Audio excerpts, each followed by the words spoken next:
औरंगजेब की कब्र और टूट रहा है लोगों का सब्र। जी हां, बात हम कर रहे हैं क्रूर मुगल शासक औरंगजेब की, जिसकी कब्र पर सियासी शोर बढ़ चला है। औरंगजेब की कब्र को हटाने की मांग और तेज हो गई है। बीजेपी, शिवसेना समेत महाराष्ट्र के करीब करीब सभी सियासी दल एक स्वर में हैं और सभी की हसरतें एक हैं कि औरंगजेब की कब्र पर बुलडोजर चलना चाहिए। लेकिन इस बीच मशहूर गीतकार मनोज मुंतशिर ने कब्र को हटाने की बजाय उस पर शौचालय बनवाने की मांग कर दी है, जिस पर बवाल और बढ़ गया।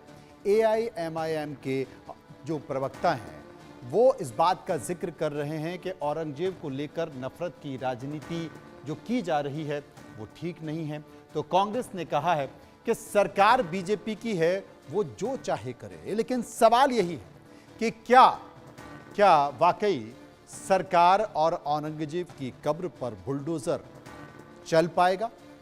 ये बड़ा सवाल है। नेक बादशाह जो टोपी सीकर अपनी रोजी रोटी का काम चलाया। मेरे अपने विचार हैं कि महिमा मंडन नहीं करना चाहिए कि औरंगजेब कोई सकारात्मक आदमी नहीं था। मुझे नहीं पता कौन क्या बोल रहा है आजकल। जो देश से जुड़े हुए मुद्दे हैं उसकी चर्चा कोई नहीं कर रहा है। हजारों साल पुराना इतिहास कर रहे हैं। औरंगजेब पर उठा सियासी तूफान बवंडर में बदलने लगा।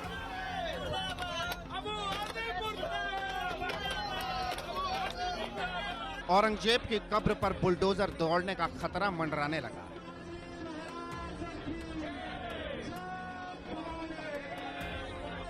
उस औरंगजेब की कब्र खोदने की मांग तेज हो गई है जो छत्रपति संभाजी का हत्यारा था, जिसने सैकड़ों मंदिर तोड़वाए, जिसने हजारों हिंदुओं की हत्या करवाई, जिसने क्रूरता की सारी हदें पार कर दी। अब उसके कब्र पर शौचालय बनाने की मांग मशहूर गीतकार मनोज मुंतशिर ने कर डाली है। उन्होंने कहा, जब हम हिंदू श्री राम जन्मभूमि की लड़ाई कोर्ट में लड़ रहे थे तो शांति प्रिय समाज के कुछ लोग हमें ज्ञान देते थे कि भगवान तो कण कण में है, फिर श्री राम मंदिर बनवाने की जरूरत क्या है? इस जमीन पर अस्पताल, स्कूल या अनाथालय बनवा देना चाहिए। मैं भी सरकार से विनती करता हूं कि औरंगजेब की कब्र हटाने की जरूरत क्या है, उसके ऊपर शौचालय बनवा दो। मनोज मुंतशिर से पहले महाराष्ट्र के मुखिया ने भी औरंगजेब की कब्र को लेकर अपने इरादे साफ कर दिए थे। उन्होंने दो टूक कह दिया था, हम औरंगजेब की कब्र हटाने की मांग का समर्थन करते हैं। साहेब, आम्हालाही प्रत्येकाला असंच वाटतं, फक्त काही गोष्टी कायद्याने करावे लागतात कारण ती संरक्षित आहे। जुन्या काँग्रेसच्या काळामध्ये ASIचं संरक्षण मिळालंय। औरंगजेब की कब्र पर सरकार बुलडोजर चलाने की हसरत तो रखती है। देवेंद्र फडणवीस भी चाहते हैं कि औरंगजेब की कब्र हटा दी जाए, लेकिन इसमें कानूनी अड़चन सामने आ रही है क्योंकि औरंगजेब की कब्र को राष्ट्रीय धरोहर घोषित किया गया है, जिसका संरक्षण ASI करती है। देश की आजादी के वक्त 2826 ऐतिहासिक धरोहरों को संरक्षण की श्रेणी में रखा गया था। 2014 में यह संख्या बढ़कर 3650 हो गई थी। अब भारत में इन ऐतिहासिक धरोहरों के संरक्षण का काम भारतीय पुरातत्व विभाग यानी ASI करता है। संविधान के अनुच्छेद 42 और 51AF देश की धरोहरों के संरक्षण को राष्ट्रीय कर्तव्य घोषित करता है। सभी धरोहरों के संरक्षण की जिम्मेदारी ASI के पास है। लेकिन ऐसा भी नहीं है कि ASI संरक्षित धरोहरों को लिस्ट से हटाया नहीं जा सकता। Ancient monuments and archaeological sites and remains act 1958 की धारा 35 के तहत केंद्र सरकार को यह अधिकार प्राप्त है कि वो राष्ट्रीय महत्व की धरोहर को डीलिस्ट कर सकती है।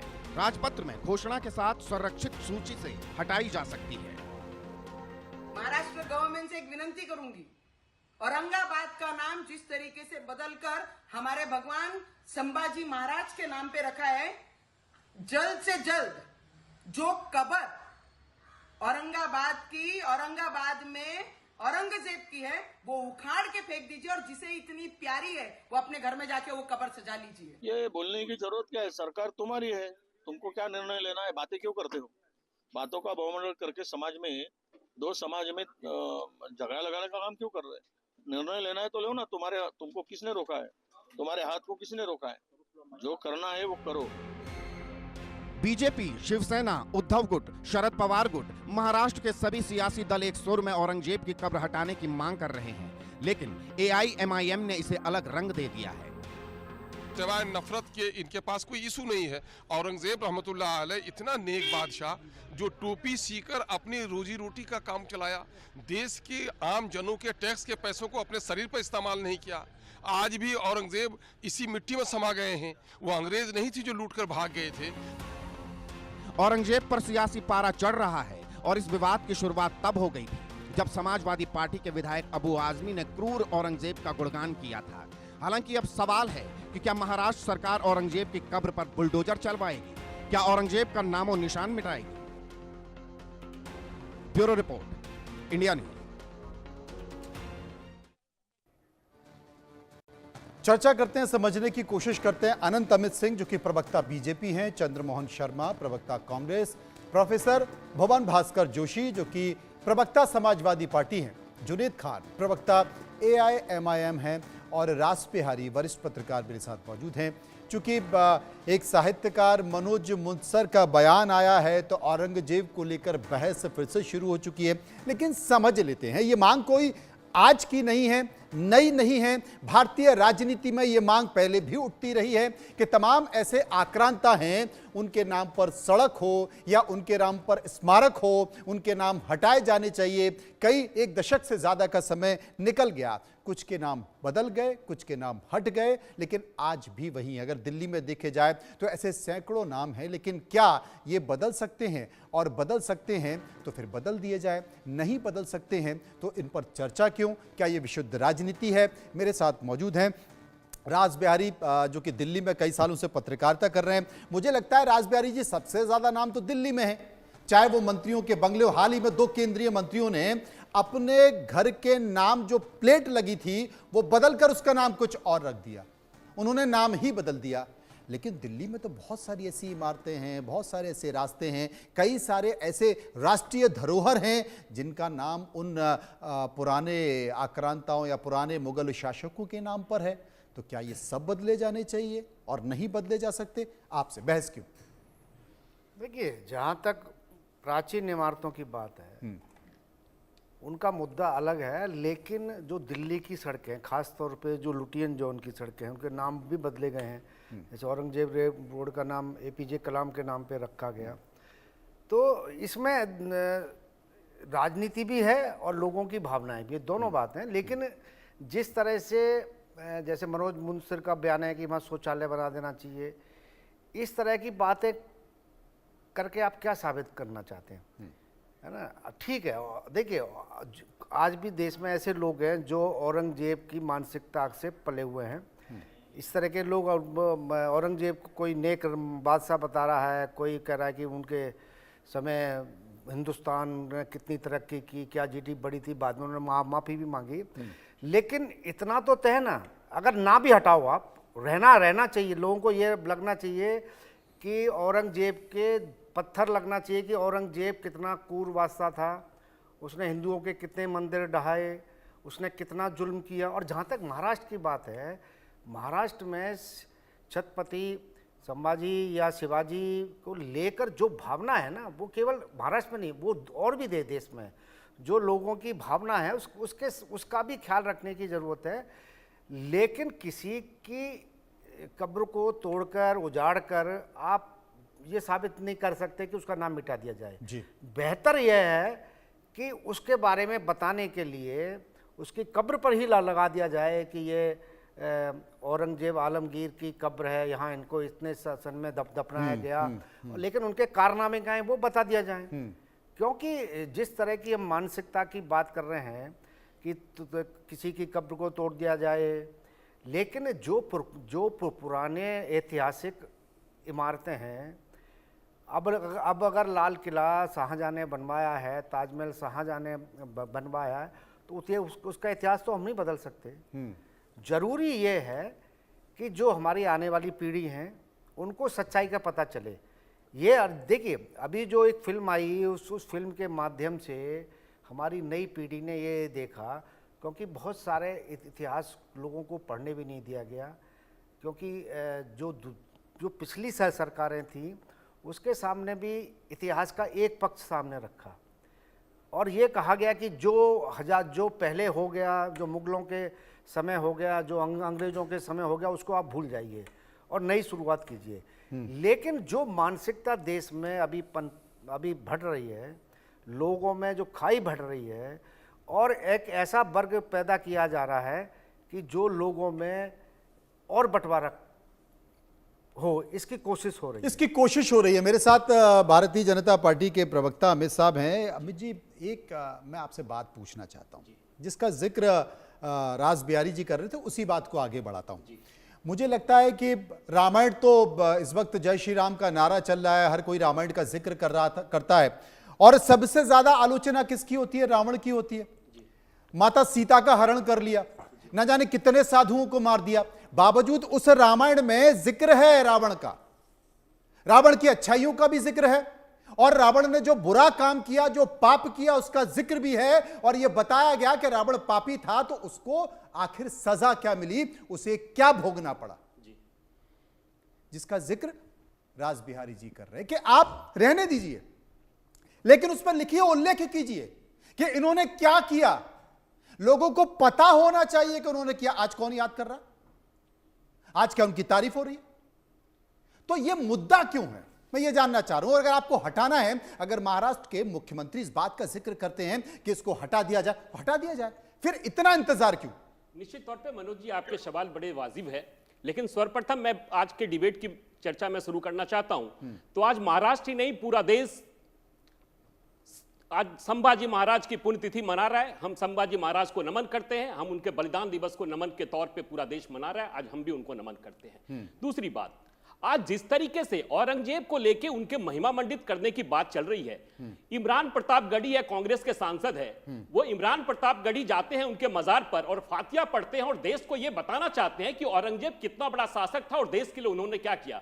मैं इमरान प्रतापगढ़ी और इंडी गठबंधन और कांग्रेस से पूछना चाहता हूं कि आप सनातन धर्म को क्या चाहते हैं? सनातन धर्म न्यूटन का एक लॉ है कि जब किसी भी चीज की क्रिया और प्रतिक्रिया होती है तो उसका जस्ट अपोजिशन होता है, और जब कोई व्यक्ति किसी तरह की बात करेगा तो क्रिया के विपरीत प्रतिक्रिया होगी। और उसी प्रतिक्रिया के तहत आज जिस तरीके से माननीय मुख्यमंत्री जी ने कहा है कि उनके औरंगजेब के मजार को लेकर निश्चित तौर पे अभी वर्तमान में कांग्रेस सरकार ने उनको एएसआई को दिया था, एक सरकारी प्रक्रिया है, सरकारी प्रक्रिया के तहत निश्चित तौर पे जो सरकार का निर्णय होगा, मुझे लगता है ये निश्चित तौर पे महाराष्ट्र के साथ साथ पूरे देश के सम्मान की बात है। एक क्रूर शासक का इस तरह से मजार रहना ये देश में शोभा नहीं देता है, और निश्चित तौर पे हमारी सरकार ने कहा है, हमारी सरकार इस पर निर्णय करेगी। और जिस तरीके से हमारे बड़े भाई रास बिहारी जी कह रहे थे, निश्चित तौर पे आज देश जिस स्थिति से गुजर रहा है, आज 140 करोड़ आबादी का देश है, और इस तरीके से जिस तरीके से हिंदुओं के मंदिरों को जिस तरीके से औरंगजेब के शासनकाल में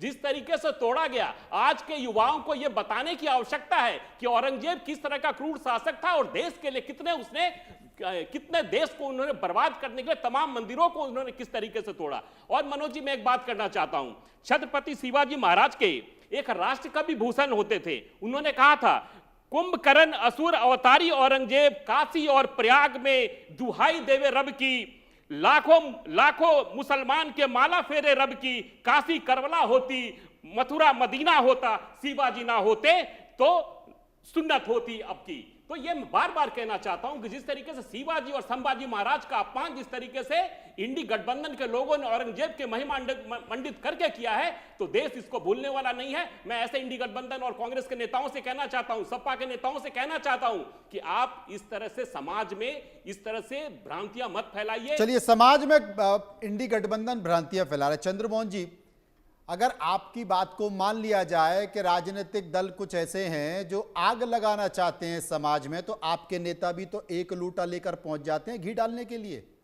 क्या जरूरत थी फातिया पढ़ने की? देखिए मनोज जी, वो उसकी बात का जवाब तो यहां से शुरू हो जाता है कि सबसे पहले प्रेशर अभी इन्हीं के मित्र राज ठाकरे, इनकी पार्टी में अभी उन्होंने कुंभ के गंगा जल पे प्रेशर लगा दिया कि अचबंद तो क्या है, मैं हाथ भी लगाना पसंद नहीं करूंगा। और किसी भी भाजपा के नेता का हिंदुत्व नहीं जागा, और किसी भी भाजपा के बड़े नेता का सनातन प्रेम नहीं जागा। आपका सनातन प्रेम और आपका हिंदुत्व कब जागता है? जब विपक्ष प्रश्न खड़ा करता है। कब जानता है? कब कोई पत्रकार, कोई ऐसा एंकर, कोई ऐसा चैनल जब आप पे प्रश्न करता है, तो आपका सनातन और आपका धर्म जाग जाता है। बड़ा विचित्र धर्म है आपका। उसी विचित्र धर्म के अंदर आपका एक कवि हमारे आराध्य देव हनुमान जी के लिए अपमानित शब्द इस्तेमाल करके फिल्म में दे देता है और आपका सनातन नहीं जागता। आज वही कवि और वही राइटर औरंगजेब पे कह देता है तो आपका सनातन प्रेम जाग जाता है। अरे सरकार भी आपकी है, कानून आपके पास है, व्यवस्था आपके पास है, 11 साल से शासन आपके पास है। कह दीजिए कि हमने चूड़ियां पहनी है। जब हम बात तब करते हैं जब हम इलेक्शन की बात आती है, बात हम तब करते हैं जब हमको इस देश के अंदर हिंदू मुस्लिम करना होता है। और कह दीजिए हम बात तब करते हैं जब हम निकम्मे हो जाते हैं तो हम कांग्रेस का सहारा लेते हैं। अरे भूल गए क्या, 11 साल हो गए, तीसरी टर्म की सरकार आपकी है और प्रचंड बहुमत की है। देश की सरकार ने कांग्रेस को बहुमत नहीं दिया हुआ है, कांग्रेस को देश की सरकार और देश की जनता ने नकार दिया है, सत्ता आपके पास दिया है। लेकिन आपका प्रेम कांग्रेस के प्रति जागृत है। आप जैसे पत्रकार से लेके मेरे देश के स्वर्णिम प्रधानमंत्री के पास सुबह से शाम तक जागते समय राहुल गांधी और कांग्रेस। अरे देश पूछ रहा है, आपकी सरकार आज तीसरे टर्म की है, आप क्या कर रहे हैं? आपके रहते हुए व्यवस्था अगर एक राइटर की लिखी हुई स्क्रिप्ट और एक पिक्चर से संभाजी हमारे हिंदुत्व शासक के कारण आपके अंदर हिंदुत्व जागा तो आप कुछ शर्म करिए। क्योंकि 2 बार की सरकार के अंदर आपके सनातन प्रेम के जो नेता थे कहां सोए हुए थे, वो तीसरी बार इंतजार कर रहे थे। तो 1-2 फिल्में और बनाइए, कम से कम समाज के अंदर ना हिंदू रहे, ना मुसलमान रहे, ना सिख रहे, कम से कम वतन प्रेमी और हिंदुस्तानी तो रहे। और आप जैसे लोग और आप जैसी पार्टियां विपक्ष पे और पत्रकारों पे और एंकरों के ऊपर पेशेंट खाना बंद कर दें। प्रोफेसर भुवन भास्कर, देश को आपको दिया है, देश को संभालिए। प्रोफेसर भुवन भास्कर, प्रश्नों के लिए उलझाइए मत, देखिए, मुद्दों की बात करिए। देखिए मैं इतना कहना चाहता हूं, ये देश का दुर्भाग्य है और प्रदेश का दुर्भाग्य है जिस भारतीय जनता पार्टी की सरकार को लोगों ने बेरोजगारी हटाने के लिए, महंगाई हटाने के लिए, भुखमरी हटाने के लिए, अशिक्षा हटाने के लिए, गिरती स्वास्थ्य व्यवस्था हटाने के लिए, शेयर मार्केट को ठीक करने के लिए वोट देने का काम करा, वो आज कब्र हटाने की राजनीति कर रही है। और पाकिस्तान से इनका प्रेम कोई कम थोड़ी है। देश जानता है, इनके ही राष्ट्रीय अध्यक्ष लाल कृष्ण आडवाणी जी जिन्ना की मज़ार पर जाकर उन्हें सेकुलर कहने का काम करा। जानता है देश, माननीय प्रधानमंत्री जी वहाँ पर पाकिस्तान में बिन बुलाए बिरयानी खाने का काम करा। देश जानता है यही वो राजनीतिक जल है जो सीता मैया को टेस्ट ट्यूब बेबी कहने का काम करते हैं। यही लोग हैं भारतीय जनता पार्टी के जो हनुमान जी की जाति पूछने का काम करते हैं। तो आज देश और प्रदेश समझता है कि भारतीय जनता पार्टी देश को कहाँ ले जाता है और कौन सी पॉलिटिक्स इनको सूट करती है। इनको जो पॉलिटिक्स सूट करती है, जिस पर ये लोग काम कर रहे हैं, वो है नफरत फैलाने का, समाज को बांटने का, डिवाइड एंड रूल का। ये पॉलिटिक्स इनको सूट करती है इसी दिशा में। और आजकल नया नया शौक, मनोज जी लास्ट 1 मिनट, मैं 1 मिनट भी, मनोज जी आज एक नया नया शौक भी लग गया है, चाहे वो गीतकार हो चाहे इनके अधिकारी हों, उनको भारतीय जनता पार्टी की भाषा बोलने का बहुत गहरा शौक लग गया है। और हम चैलेंज देते हैं आपके चैनल के माध्यम से उनको कि क्यों नहीं वो अपनी संगीतकार की भूमिका को त्याग कर भारतीय जनता पार्टी का चोला पहनकर वो संगीतकार और वो अधिकारी जो अनुज चौधरी है, वो सीओ की अपनी संवैधानिक पद को छोड़कर वो क्यों नहीं भारतीय जनता पार्टी की जुनैद खान साहब मेरे साथ मौजूद है। जुनैद खान साहब, आपके ऊपर तो ये भी आरोप लगा दिया गया, आपकी पार्टी के ऊपर ये आरोप लगा दिया गया कि ये तो औरंगजेब की पार्टी है। देखिए, आरोप लगाने से तो कुछ साबित नहीं हो जाता। मनोज शुक्ला जी जिन्होंने ये बयान दिया है, उनको संविधान में जो उनके फंडामेंटल ड्यूटीज है उनको पढ़ना चाहिए। आर्टिकल 51A पढ़ना चाहिए, जहां पर ये लिखा हुआ है कि हर नागरिक का ये जिम्मेदारी है कि वो जो देश के हेरिटेज साइट्स हैं, जो पब्लिक प्रॉपर्टी है, उसकी वो सुरक्षा करे। ये जो औरंगजेब की कब्र है वो ASI द्वारा प्रोटेक्टेड मॉन्यूमेंट है। जो 1958 का एक्ट है उसके तहत इसको संरक्षित किया गया है। इनको सरकार को कल जो महाराष्ट्र सरकार के मुख्यमंत्री थे उन्होंने एक बयान दिया, उससे इनको मोटिवेशन मिला, इनको भी राजनीतिक जिज्ञासाएं इनकी जाग गई और इन्होंने भी एक बयान दिया। इस बयान से होगा क्या कि इनके कुछ फॉलोअर्स जो गाना बजाना करते हैं, इनके कुछ फॉलोअर्स, इनके कुछ दर्शक बढ़ जाएंगे कि हाँ इन्होंने बहुत, ये हिंदू हृदय सम्राट है, बहुत हिंदू प्रेमी है। ये सिर्फ अपनी सस्ती लोकप्रियता के लिए देश का जो सौहार्द है वो बिगाड़ रहे हैं। इनको संविधान का अनुच्छेद 51 आर्टिकल 51A पूरा पढ़ लेना चाहिए। अपनी मौलिक अधिकारों को, अपने मूल अधिकार कर्तव्यों को इनको समझना चाहिए कि इनकी देश के प्रति क्या जिम्मेदारी है। अब इस बीच महाराष्ट्र की सड़कों पर औरंगजेब को लेकर प्रदर्शन हो रहे हैं, बवाल हो रहे हैं, महाराष्ट्र में बयान भी आ रहे हैं, लेकिन वहां की सड़कों से निकलकर ये बात संसद तक भी पहुंच गई है। आज संसद में संजय सिंह, जो कि आम आदमी पार्टी के सांसद हैं, उन्होंने भी ये मुद्दा उठाया। क्या कहा, सुनिए। आजकल बड़ी चर्चा औरंगजेब की पूरे देश में चल रही है। मैं चाहता हूं कि जितने भी मुगल क्रूर शासक हैं उनके बारे में इस देश के अंदर पढ़ाया जाए, लेकिन इसके साथ साथ अंग्रेजों ने 200 साल तक हिंदुस्तान को गुलाम बना के रखा। जो लोग जलियांवाला बाग कांड के लिए जिम्मेदार हैं, जो क्रूर अंग्रेज शासक शहीद आजम भगत सिंह को फांसी पर चढ़ाने के लिए शहीद सुखदेव, शहीद राजगुरु, शहीद अशफाकुल्लाह, शहीद राजेंद्र लहरी, शहीद राम प्रसाद बिस्मिल, शहीद खुदीराम बोस को फांसी पर चढ़ाने के लिए जिम्मेदार हैं, उन अंग्रेजों के क्रूरता के बारे में भी, उनके शासनकाल के बारे में भी इतिहास के अंदर आप पढ़ाइए। जी मेरे साथ है, राजबिहारी जी क्या कहेंगे इस बातों को लेकर? देखिए, संजय सिंह ने ये कहा है कि सही बात सामने रखी है। आप संजय सिंह की कई बातों से सहमत नहीं हो सकते हैं, लेकिन उन्होंने कहा कि पढ़ाइए, उनके बारे में पढ़ाइए। जैसे रावण के बारे में रामायण, रामचरितमानस में है, महाभारत में भी जो खलनायक थे उनके बारे में महाभारत में है कि कैसे धृतराष्ट्र चुप बैठ गए, या दुर्योधन ने किस तरह द्रौपदी का चीरहरण किया। ये सब इतिहास में है, ये सब हमारे पुराण में है। लेकिन जिस तरह से इतिहास को तोड़ मरोड़ कर पढ़ाया जा रहा है, हमने इतिहास में पढ़ा कि महाराणा प्रताप पर एक पेज का, शिवाजी पे आधे पेज का जी। लेकिन हम मुगल काल, जब हम मुगल काल पढ़ते हैं तो सबके बारे में विवरण मिलता है, उनके परिवार के बारे में विवरण मिलता है, उनकी अच्छाइयों के बारे में विवरण मिलता है। ये पढ़ाया जाता है कि अकबर महान था, लेकिन किसी भी पाठ्य पुस्तक में ये नहीं पढ़ाया गया कि महाराणा प्रताप क्यों महान थे।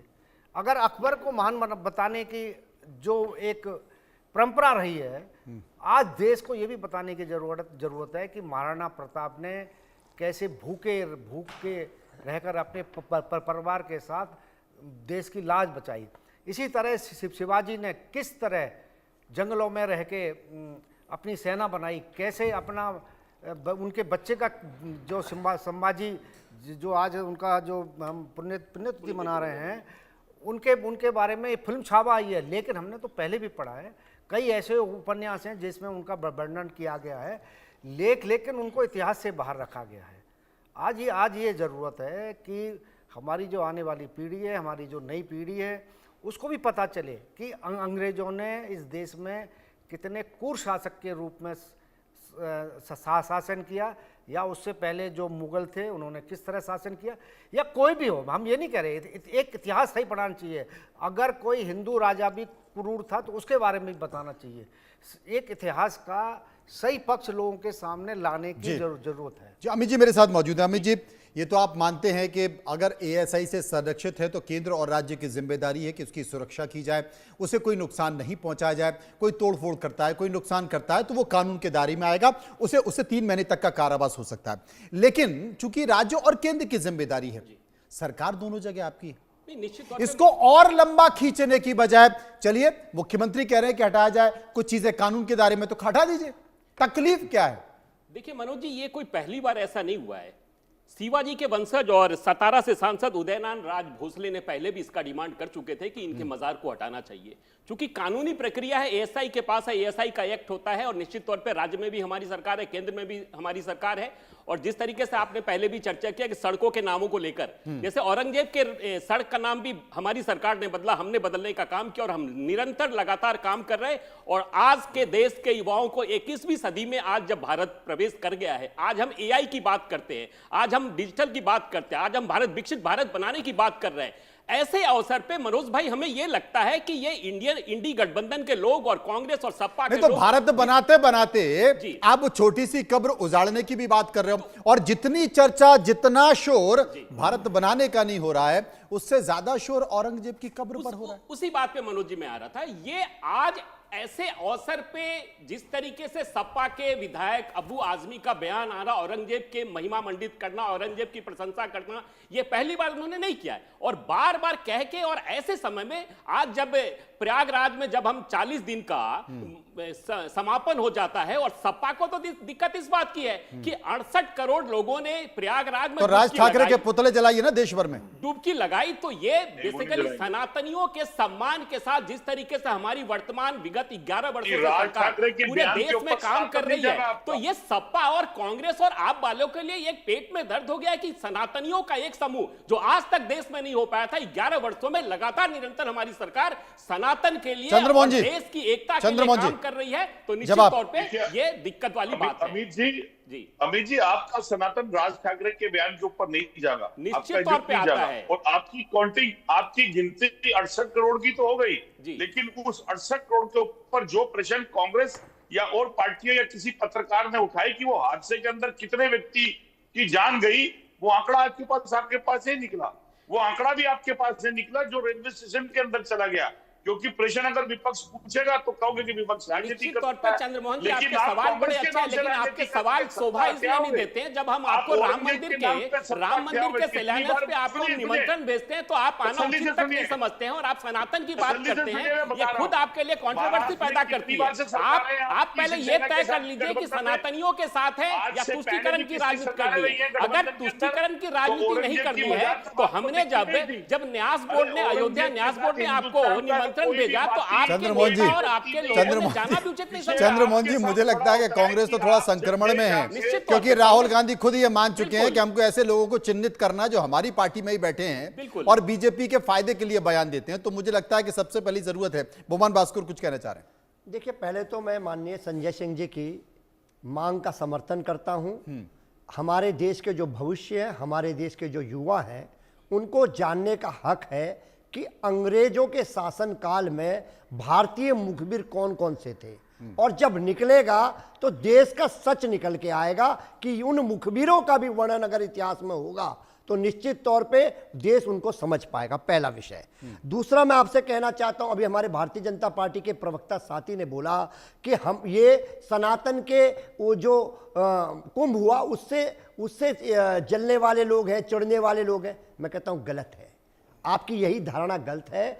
भारतीय जनता पार्टी ने बड़ा बड़ा दावा पूरे देश में होल्डिंग लगा दिए कि 100 करोड़ सनातनियों के स्नान की व्यवस्था है, और 50 करोड़ जो आंकड़ा निकल के आया, सरकारी आंकड़ा जो निकल के आया, वो कि 50-60 करोड़ लोगों ने स्नान करने का काम करा, और उसमें जो भगदड़ हुई है उसको छुपाने के लिए पुलिस के अधिकारी, योगी जी का प्रशासन पूरा लग गया, और उन टीवी9 भारतवर्ष के पत्रकार के टीवी9 वो सर जुनैद साहब मेरे साथ, सर ये तो गलत है ना मनोज जी। मनोज जी, जब भारतीय जनता पार्टी के प्रवक्ता साथी ने कुंभ की बात कही तो हम लोग जवाब ना दे, इन्हीं को जवाब देने का हक है। बोला ये 100 करोड़ आबादी की कहां पे बात हुई? भारतीय नहीं, आप इसका मतलब नहीं सर, एक मिनट आप माननीय मुख्यमंत्री जी के सोशल मीडिया पे बयान है कि 100 करोड़ लोगों का इंतजाम योगी सरकार ने करने का काम करा, ये माननीय मुख्यमंत्री जी का बयान है। मैं पार्टी का ऑथराइज प्रवक्ता हूं, मैं आपको ऑफिशियल प्रवक्ता हूं, आपको जिम्मेदारी से कह रहा हूं। और 50-55 करोड़ में सांस फूलने का काम योगी सरकार में हुआ, और किस प्रकार आंकड़े छुपा रहे थे, किस प्रकार पत्रकारों को वहां पर भगाया जा रहा था आंकड़े मांगने वालों को।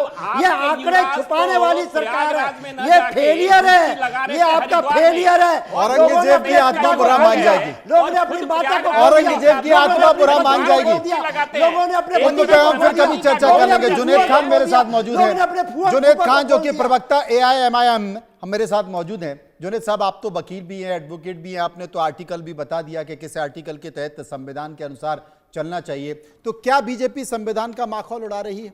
क्या बीजेपी संविधान के अलग जाके काम कर रही है? क्या बीजेपी अगर चाहती है, सरकार अगर चाहती है, तो उस कब्र को नहीं हटा सकती? देखिए, चाहने की बात नहीं है। अगर बीजेपी संविधान के हिसाब से चल रही है तो उसको नहीं हटाना चाहिए, मैं ये कहूंगा। और बीजेपी सिर्फ औरंगजेब के नाम पे राजनीति कर रही है। अभी कल पता चला मुझे टीवी चैनल के माध्यम से कि जो वहां की सरकार है, वो जो संभाजी की मंदिर है उसको 6,000 रुपए सालाना का एड देती है। सरकार भाजपा की सेंटर में भी है और प्रदेश में भी है, तो अगर इसको हम देखें तो 500 रुपए एक महीने का वो एड दे रही है। और ये इल्जाम लगाते हैं कि औरंगजेब ने संभाजी का और शिवाजी का अपमान किया, उनको 5,000 मनसब में खड़ा कर दिया। इनकी नीयत बिल्कुल वैसे ही है कि ये उनके नाम पे सिर्फ राजनीति करना चाहते हैं। ये कोई भला नहीं चाहते, न मराठाओं का, न ये अपने महापुरुषों का ही कोई उनका ये उद्धार करना चाहते हैं। ये सिर्फ और सिर्फ देश में नफरत फैलाना चाहते हैं, उस नाम पे अपनी राजनीतिक रोटियां सेकते हैं। जुनैद खान साहब, ये बताइए कि औरंगजेब क्रूर शासक था कि नहीं? उसने मंदिरों को, देश के मंदिरों को तोड़ने का काम किया कि नहीं? आप ये बताइए पहले, फिर मैं आप पे आता हूं। आप बता रहा हूं। जब से भाजपा सरकार 2014 में आई है, हिंदुस्तान में बहुत सारे मस्जिद गिराए गए बुलडोजर से। तो क्या कहेंगे जो अभी मौजूदा शासक है वो क्रूर है? कौन से मस्जिद गिराएगा? आप एक मस्जिद का नाम बताइए, एक मस्जिद का नाम बताइए। कुशीनगर, उत्तर प्रदेश में कुशीनगर में एक मस्जिद गिराई गई 1992 में। संवैधानिक था इसलिए गिराई गई। एक भी संवैधानिक मस्जिद का नाम बता दीजिए जुनैद खान जी। एक भी संवैधानिक मस्जिद का नाम बताइए। जुनैद साहब, आपको पता है, जुनैद साहब आपको पता है कि जहां जहां भारतीय जनता पार्टी की सरकार है वहां पर कितने मंदिर तोड़े गए हैं? आपको पता है? सैकड़ों की संख्या में, सैकड़ों की संख्या में मंदिर भी तोड़े गए हैं, क्योंकि रास्ते बनने हैं, पुल पुलिया बनने हैं, विकास के काम करने हैं। देश की राजधानी दिल्ली में भी तोड़े गए। मैं मंदिर मस्जिद की बात नहीं कर रहा हूं। इन्होंने आपने की तो मैंने कर दी। मंदिर गिराए हैं तो इन्होंने पूछा कि वो क्रूर हैं कि नहीं। अगर आप अपने राज के दौरान जो मस्जिद गिराए गए उसको आप संवैधानिक तरीका बताते तो इतिहास पढ़ लीजिए, उसमें वजह लिखी हुई है कि क्यों, कौन सा मंदिर कब गिराया गया। मस्जिदें भी गिराई थी औरंगजेब ने, उसको तो इन्होंने नहीं बताया। अच्छा जुनैद खान साहब, ये बताइए कि पहले औरंगजेब की महिमा मंडित करने का काम किसने किया? यह चर्चा किसने प्रारंभ की? आप मूल में जाना चाह रहे हैं। हाँ, ये चर्चा प्रारंभ करी है बीजेपी ने, भारतीय जनता पार्टी ने। नहीं, अबू आजमी के विधायक अबू आजमी चर्चा करते हैं। भुवन भास्कर हैं, उनकी पार्टी ने ये शुरुआत, ये रायता इन्होंने फैलाया। यहाँ पर मुस्कुरा रहे बैठ के, ये रायता फैलाने वाले बगल में बैठे। जुनैद भाई की बात सुन लीजिए। बोलने का तो मौका दीजिए आप। हाँ जी। एक पत्रकार ने कोई प्रतिक्रिया मांगी तो एक लाइन की प्रतिक्रिया थी, अगर वो चैनल पे जो चली और वहीं खत्म हो जाती। भाजपा ने उसको वहीं से उठा लिया और उसको देश भर में महीना विधानसभा से उसको चंद्रमोहन शर्मा जी की पार्टी के सांसद ने एक लोटा घी डाल दिया, सस्पेंड किया गया। तो एक दल के लोगों ने नहीं किया, तमाम दल के लोगों ने उसका समर्थन किया। उसके बाद विधानसभा से उनको निष्कासित किया जाता है। आग बनाया किसने?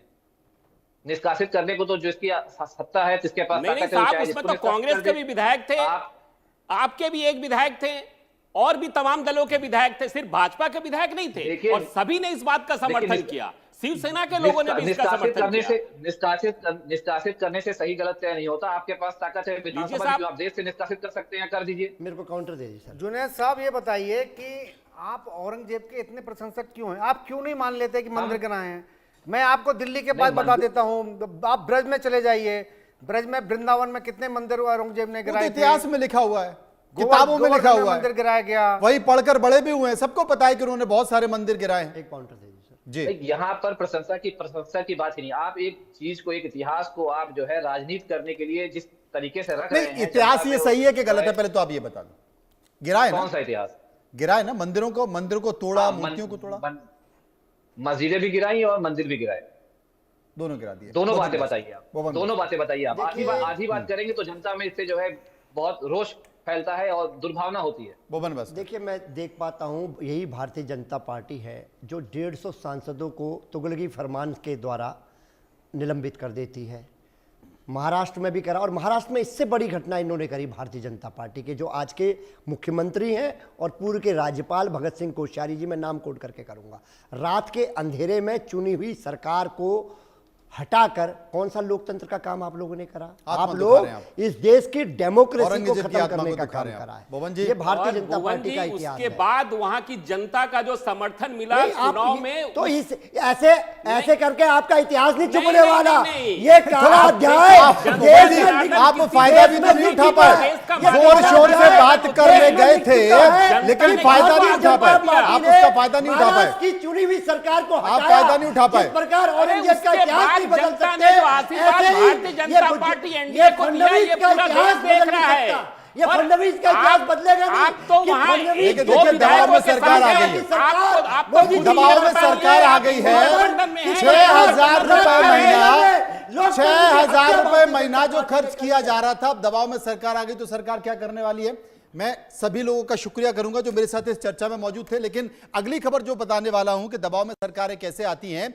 महाराष्ट्र में औरंगजेब की कब्र पर मचे गदर के बाद उत्तर प्रदेश में छत्रपति शिवाजी महाराज का भव्य स्मारक बनाने की तैयारी शुरू हो गई है। महाराष्ट्र सरकार ने बजट में इसके लिए ऐलान कर दिया है और आगरा में जहां भव्य स्मारक बनेगा वहां से हमारे सहयोगी पहुंचे और उन्होंने रिपोर्ट तैयार कर ली। देख ली।